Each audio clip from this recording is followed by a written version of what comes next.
Mas tem umas Boa noite a todos. Boa noite. Sempre colocamos que Jesus nos envolva. Nós temos uma noite bem alegre, bem produtiva. E assim, bem simples, da maneira mais gostosa de nós fazermos. Vamos falar um pouquinho sobre barreiras da mente na evolução.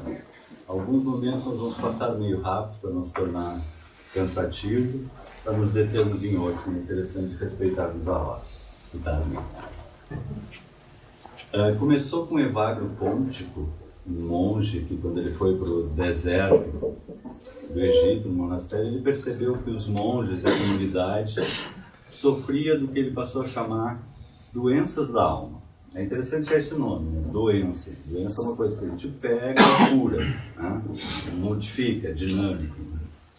E ele então coloca luxúria, inveja, ira, gula, avareza, soberba, assídia e tristígia, que é bem conhecido nosso. Né?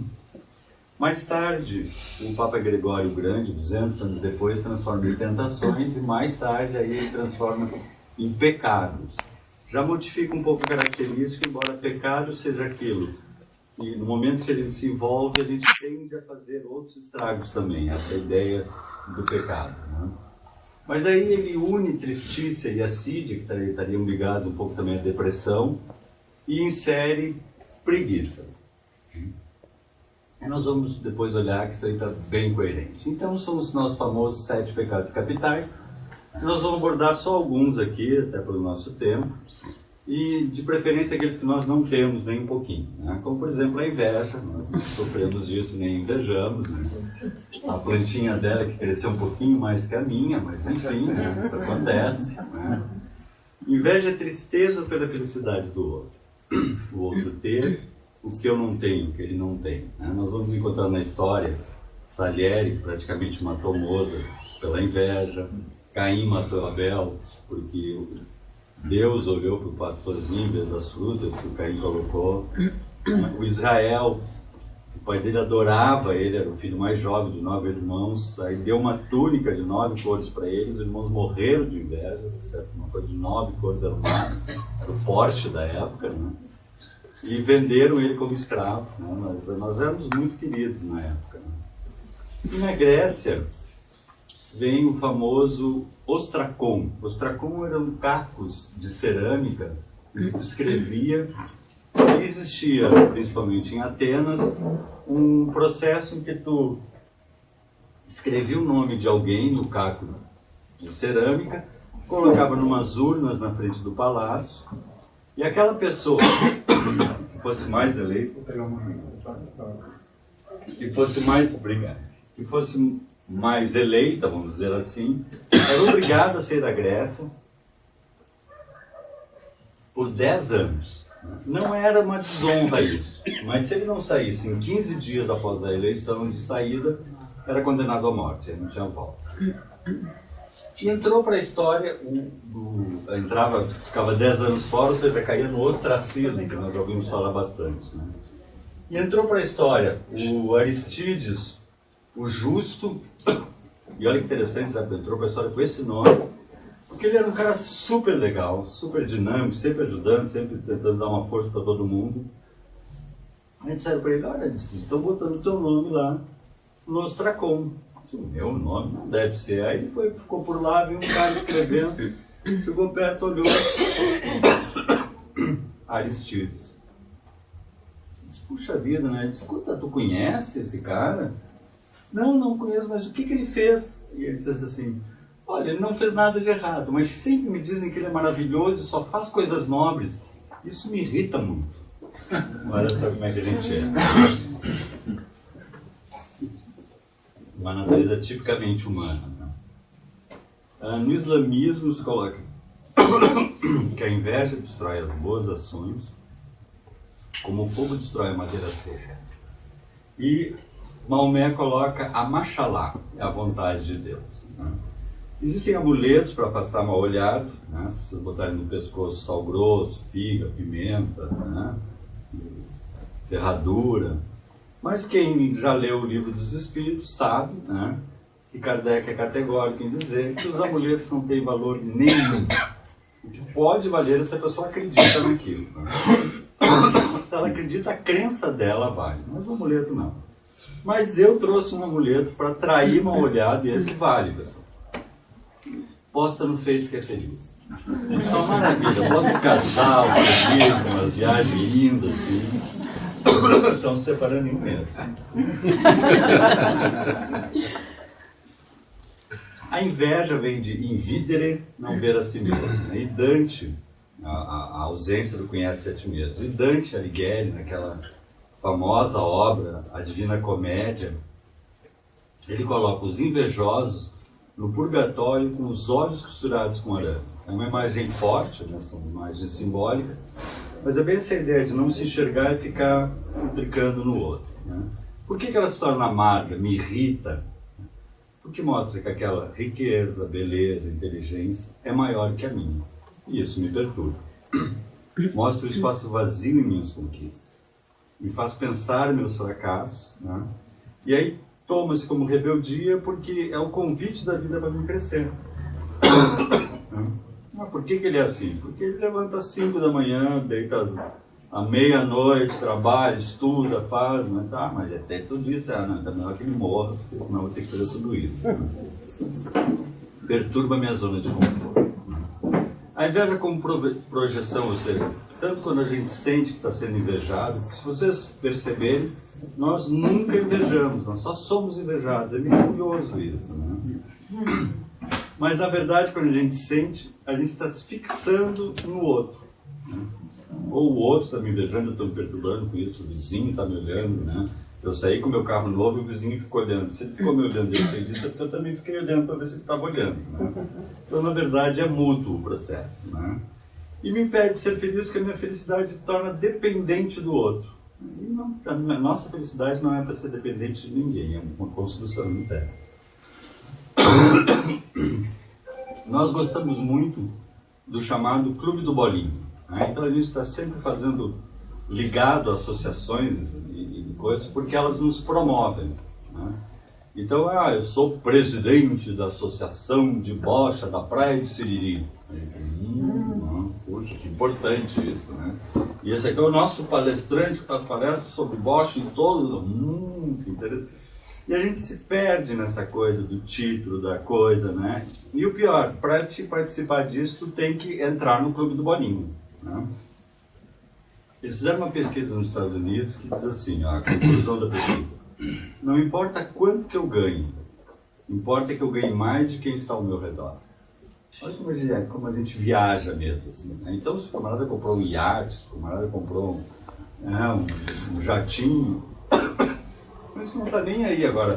O carro do vizinho, né? Essa coisa do próximo, assim, o cargo que ele pegou, isso me perturba. É o Clube do Bolinha. E o Clube do Bolinha nos cobra seguirmos aquilo. Então nós temos que estar de acordo com aquilo. Eu adoro motos, já viram, acho que está na apresentação. Então, eu tenho moto há anos, então há muitos anos atrás eu tinha aquelas Harley grandes, assim. A partir de ter uma Harley Davidson, você já notaram, tem que ter a roupinha de couro, a calcinha de couro, os adesivozinhos, né? Porque é o estilo Harley Davidson. E uma vez eu estava com uns colegas lá e disse: tu comprou o canivetinho? Tem canivetinho. Canivetinho, tem que ter o canivetinho. Por que canivetinho? Não, porque o harleiro tem o canivetinho. E a gente assim, depois, se tu vai para a esportiva, daí tá todo cheio de cucurutinho, se tu vai para trail, tá todo... E aí, quando tu vê, tu precisa estar fazendo aquilo, senão, né? Como diz assim, tem que ter, querendo que os outros valorizem. Se for original, vai começar a ficar isolado. Então, se tu não vai pro barzinho todo fim de semana tomar cerveja, tu já é meio estranho, assim, já tá meio esquisito. Uma vez eu estava fazendo uma palestra, na época que os bingos eram liberados em Porto Alegre, e terminou a palestra e uma senhora disse: ai, que bom ouvir a tua palestra, porque as gurias, né, devia ter uns 70, 80, as gurias querem que eu vá para bingo, mas eu não gosto de bingo. Eu digo: então não vá, né? Mas essa coisa do tem que fazer o que os outros fazem, senão, né? Ou tu ou eu tá errado, então é tu que tá errado. Esse é o princípio, né? Sou eu. Aristóteles, aquele grande sábio grego, nos diz assim: as pessoas normais falam de coisas, as pessoas inteligentes falam de ideias, que é o nosso caso. E as pessoas medíocres falam de pessoas, que não é o nosso caso. Jamais fala de alguém, né? Nem comendo. Espírito, então, espírita jamais fala de alguém, né? Ele só diz assim, olha, nós precisamos rezar pela fulana, e mas é que é para rezar pela fulana, né? Não está falando mal. Schopenhauer, esse grande filósofo, né? Mas é considerado filósofo dos pessimistas, né? E ele é um sarro, quem lê ele é maravilhoso, assim, que é um pessimismo ardio. Ele tem essa frase maravilhosa, ele diz assim, a alegria da ovelha é quando o lobo come do lado. Que é outra coisa extremamente humana, né? A gente só, você tá bem que não foi aqui, graças a Deus, né? Mas o processo, né? Que é o processo do egoísmo e do ficar se comparando. E isso é uma coisa que a gente acaba sempre sofrendo, né? O ego primário. As duas são iguais, mas ela tem um broche, né? E a gente está sempre nessa angústia. Na verdade, somos todos humanos, né? Com experiências diferentes. Então, para começar, a partir de nós, tentar não invejar. Eu, quando saio na rua e passo aquele zemo, que chega até aquela franja que cai, assim, o que eu digo? Ah, marcha lá, é a vontade de Deus. Né? Ele gasta mais shampoo do que eu, ele leva mais tempo para lavar a cabeça, né? Então, é azar dele. Até eu tenho uma vantagem sobre ele. Ele vai desencarnar bruscamente, eu estou desencarnando aos poucos. É uma vantagem maior. Né?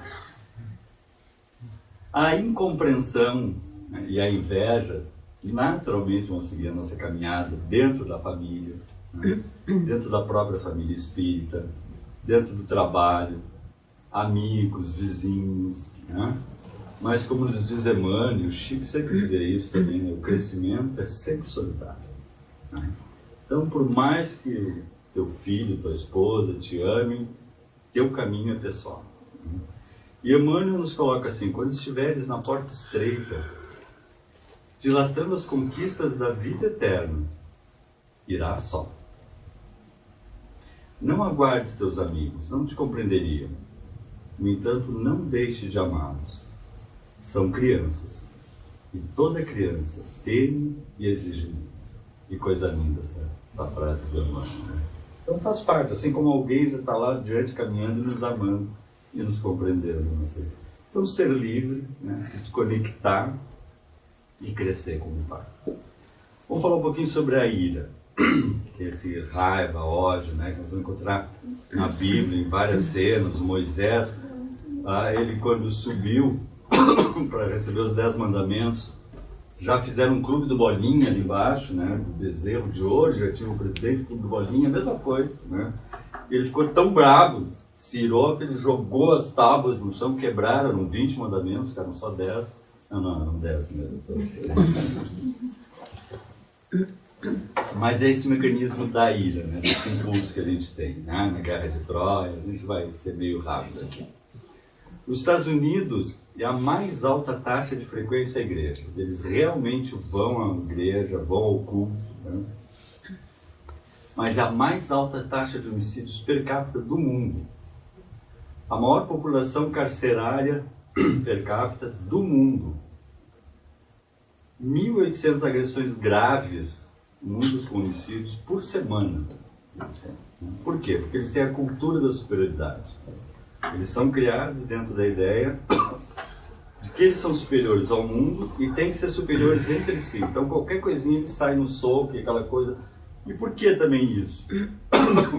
Porque a ira potencializa o meu ser. Se eu sou superior, então eu irado, eu jogo as catecolaminas, ou seja, o processo de ataque e fuga, eu fico maior, eu fico mais pulsação sanguínea, maior a caixa torácica, maior a circulação no cérebro, nos músculos estriados. Então eu gosto de ficar irado, entre aspas, né? Para quando estiver com raiva, fará o melhor discurso de que se arrependerá, né? O André Luiz tem uma frase muito ligada a isso, ele diz assim, quando tiveres motivo de brigar, briga. Eu já falei essa frase aqui. Obrigado. Rogério, tu não quer uma pastilha? Não, obrigado, Aguinha, tá?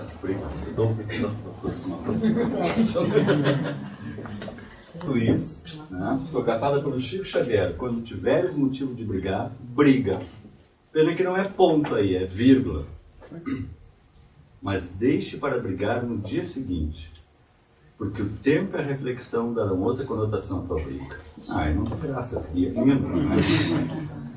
Mas daí, quando baixa esses processos neurotransmissores, a gente consegue refletir. Né? Mas o que está ligado à ira? Está ligado a essa partezinha do cérebro que a gente já falou bastante aqui, a amígdala, que é o hipocampo, a gente guarda os fatos para depois mandar para o parietal, as memórias, e aqui a gente guarda as emoções. E as emoções que me avisam. Lembra? Ele já colocou várias vezes aqui, eu estou caminhando num campo, vejo uma cobra, uma corda, não sei o que é, pum, me pica, eu morro. Aí na outra vida eu estou lá, é uma corda, me pica, pum, eu morro. Aí na outra vida eu estou lá, é uma corda, Aí eu observo, não, vamos parar com essa bobagem. Quando tu olhar, tu dá um pulo para trás. Depois tu vai ver se é corda, se é cobra. Né? Então essa é a função da amígdala. Se ela percebe que algo é estranho, ela te faz saltar. Então a gente está no trânsito, buzina, a gente tá, né? Nós estamos atualmente com essa amígdala ainda não muito trabalhada, então a gente seguidamente, alguns de nós, né? A gente se apaguei fogo do fogão, tá certo? Apaguei aquela conta, apaguei aquela conta. Falei, no fim de semana a gente está assim. A gente está sempre com aquele momento, então a gente tem que mandar a amígdala se acalmar um pouco, assim, senão a gente está sempre com aquele sobressalto, né? Mas a verdade é que ela nos alerta para um perigo, né? Se está vindo um bicho, um carro, uma coisa assim, eu fico atento e aí... Então é legal. Né? A ira é uma reação saudável, né? Frente a um perigo, frente a uma coisa que eu preciso prestar atenção. O que ela se torna uma barreira e se torna doentia, patológica? A manutenção da ira. Aí sim é um problema. Né? Porque a gente é espírito, então a gente também perdoa. Viu só como a gente é legal, né? Não, claro que eu perdoo, só que eu não podia ter feito isso comigo, não podia, mas eu perdoo tudo bem, que não foi legal, não foi legal, assim, mas eu perdoo tudo bem, vai pegar um brau depois daquele, assim, mas a gente continua naquele mecanismo ali assim, né? Eu perdoo, mas não quero mais. E aí que tá, a ira é um processo saudável, porque quando ocorre, assim, aquele impacto de alguém nos agredir, eu tenho que sentir alguma coisa, se eu não sentir aí eu estou doente mesmo, né? Eu tenho que largar as catecolaminas, que é a tal da adrenalina, a corrente sanguínea, e eu fico assim. Né? Por quanto tempo elas ficam na corrente sanguínea? Aí é que vem. Por 90 segundos. Então, se 1 minuto e meio depois eu ainda estou perturbado, aí eu sou trouxa. Aí eu é que estou alimentando aquilo, levando aquilo comigo. Aí eu estou levando mesmo. E aí acabo caindo. Quando eu permaneço nisso, aí entra o sistema adrenérgico lá, e aí entra os corticoides, aí eu estou no estresse que mata 30% da humanidade. Então você já pode olhar para o lado aqui e já ver quem é que vai. 30% daqui vai.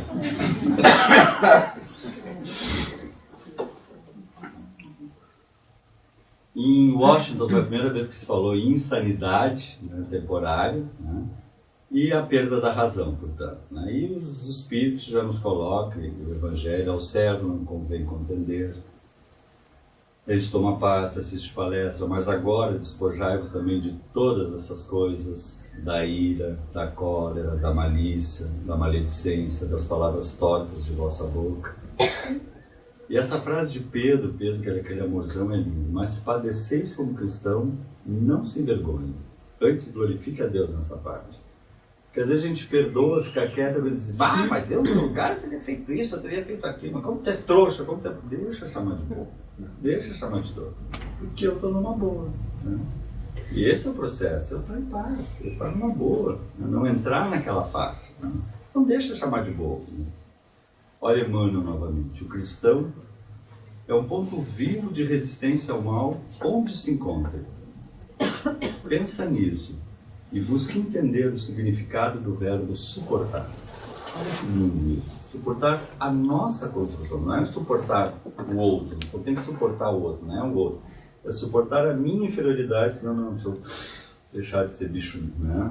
Mordido, me aquietar, tentar ser uma pessoa mais serena, mais centrada, com mais autocontrole, que aí a vida vai ficar muito melhor. E quando a gente faz essa tentativa, tem um prêmio. Né? Quando a gente não entra na faixa da ira, o prêmio da paz. Tenho-vos dito essas coisas para que em mim tenhais paz, nos dias de nossa oração. Né? Era por isso que ele dizia, todo o tempo assim, não esquenta. Né? perdoa, quantas vezes? Sempre. Né? Procurar um lugar à parte, não importa o que esteja ocorrendo em volta. Dentro de si mesmo, ser eu real. O meu reino não é deste mundo, é deste mundo. Aqui dentro nós vamos construir o processo. A avareza, rapidamente, vamos só falar de mais duas, então. A avareza é o apego excessivo, né? O Buda nos falava sobre o desejo de posse produz sofrimento, né? O Tao Te Ching, a ganância é a fonte de todo o mal da humanidade. Na Grécia tem aquele mito famoso do rei Midas, que ele incomodava os deuses, que ele queria ouro, que ele queria ouro, que ele queria ouro. Ele tanto incomodou os deuses que o Deus disseram para ele, então tá, tudo que tu tocar vai virar ouro. Ele ficou assim na maior felicidade do mundo. Ele, tudo que eu tocar, chegou em casa, tocou numa mesa, virou ouro, tocou numa cadeira, virou ouro, tocou nas cortinas, virou ouro. Aí deixou a sala dele toda de ouro, só que ele deu fome, ele pegou uma fruta, virou ouro. Pegou outra fruta, virou ouro. E nisso a filha dele chega e abraça ele, papai! Ele toca, a filha vira ouro. Que é um exagero, né? um simbolismo, quando a gente cai nos extremos. Né? E Aristóteles nos diz que a boa vida é o equilíbrio entre o excesso e a deficiência. Que o Buda fala, o caminho do meio. Né? As cruzadas foram um gigantesco sofrimento movido pela ganância. Na verdade, não acabaram. Né? As cruzadas estavam querendo pegar aquela região que há 50 anos foi fundada a chamada Síria, né? Era a mesma região estratégica, econômica, né? Eles queriam naquela época, brigaram durante todos esses anos, Turquia, blá, blá, blá, blá, blá. Agora, de novo, a Síria está ali, então tem chineses, russos de um lado, né? Americanos, franceses, ingleses do outro lado, uns a favor do governo, outros contra o governo, né? E na verdade estão fazendo uma guerrilha particular pela mesma região que nós fizemos pelas cruzadas, porque a ganância, só porque ali é um ponto econômico melhor. Olha a loucura do ser humano. Né? Ricardo do Coração de Leão ficou famoso, ele era bonito, dizem que era bonito, rico, poderoso, mas ele ficou sabendo que tinha um castelinho lá que tinha ouro, e ele pegou os cavaleiros dele, se foi para lá, levou uma flechada no pescoço e morreu. Por ganância, ele já tinha tudo. E a gente às vezes perde o limite. A gente sonha em comprar aquilo, compra. E se chama adaptação hedonista. Adaptação hedonista, assim, a hedonismo está ligado ao prazer, só que a gente sonha em ter aquele vaso, quando compra aquele vaso, bota, ai que lindo, no outro dia, que legal, não nem olha mais ter o vaso. Só para tirar os pó, mas a verdade já está sonhando, porque a gente se adapta com o que tem. Então sempre está ansioso em vez de saborear o que possui. Dante coloca, eu acho muito legal esse exemplo, que assim, a pessoa avarenta, né, com muitos bens, sempre empurrando sacos no quarto ciclo do inferno, sacos de dinheiro, sacos de moedas, né? É um outro simbolismo. E no final da Idade Média, se tinha a seguinte opção na Idade Média: outro pertencia ao clero, outro pertencia à nobreza, outro pertencia ao exército. Se tu não era de um desses três, tu era povo. E povo era miserável. Mas alguns do povo começaram a pegar materiais e vender para o exército, vender para o clero, vender para a nobreza, e começou a surgir o mercantilismo. Né? E surge a riqueza de alguns, estão guardados para usar, ter é deter poder. Então a gente quer ter. Então, em busca disso, a gente fez todas as descobertas, né, da América, foi a partir daí. E surge então em 1700